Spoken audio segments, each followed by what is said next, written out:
Welcome back. Now, as Australians have been caught up in all things royal wedding during the past few weeks, it looks like support to make our country a republic has been dropping away. In fact, a news poll this week found it's at a 17-year low. Overall support for severing links with the Crown has slipped to 41%, just 2 points ahead of those who want to stick with the monarchy. Well, this morning we've got both sides of the debate for you. Professor David Flint from Australians for Constitutional Monarchy, welcome, and representing Republicans of all stripes around the world, Daily Telegraph columnist Joe Hildebrand. Morning to you as well, Joe. Now, Professor, we'll start with you. There is an argument that people are swept up in royal wedding fever and that the current dip in popularity for a republic will be a transient thing. What do you think about that? Well, that's not so. The polls have been trending down since the referendum, and that support has been across all of the opinion polls, including the last Morgan poll, which included a popular elect model. So there's a trending down. The number of people who support or strongly support a republic is down to 25%. But the dramatic thing, which also emerged from the time of the referendum, is that it's a bell-shaped curve.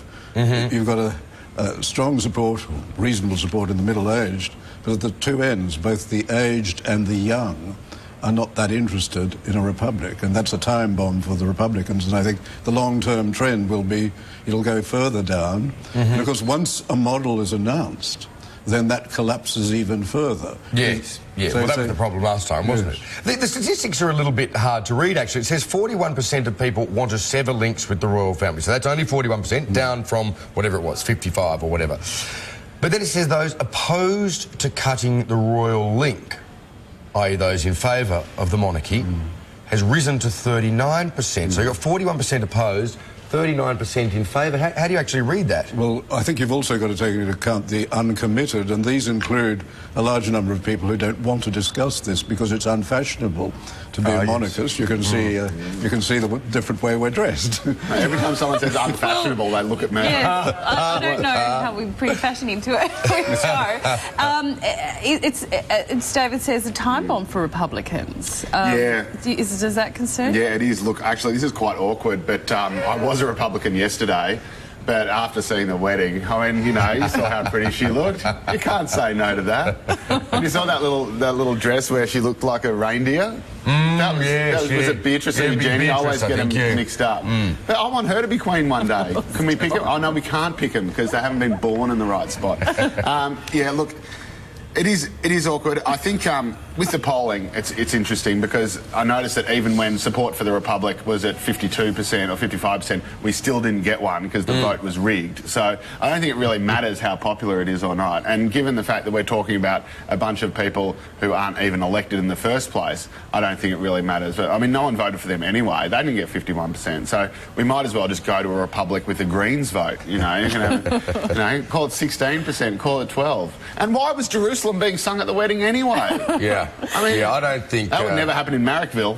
I don't know if there are many Blake fans in Marrickville, are there? William Blake fans? No, not a lot of Blake. I thought they were going to do Tiger Tiger. This is really going to heat. When the Queen dies, this is going to be a huge discussion for us, isn't it? Yes, but I agree with Bob Carr. And what will happen at the end of this reign is there'll be an enormous retrospective on the reign. The media, if we thought that the media went mad over the royal wedding, they will go mad over the reign. It'll be the second Elizabethan period, and there'll be a massive retrospective. Then attention will be on the next coronation, but also attention on the next Prince of Wales and the children of the Prince of Wales. Monarchy has a marvellous way of reinventing itself. Our concern, ACM's concern, is really with the Constitution. Yes. Having an institution above politics within the Constitution. We think that very important, but one can hardly deny the bonus that the royal family gives by their sense of service. And the perspective. And the Christmas message, let's not forget that. We have to leave it there. We're running out of time today, but thank you very much for coming in.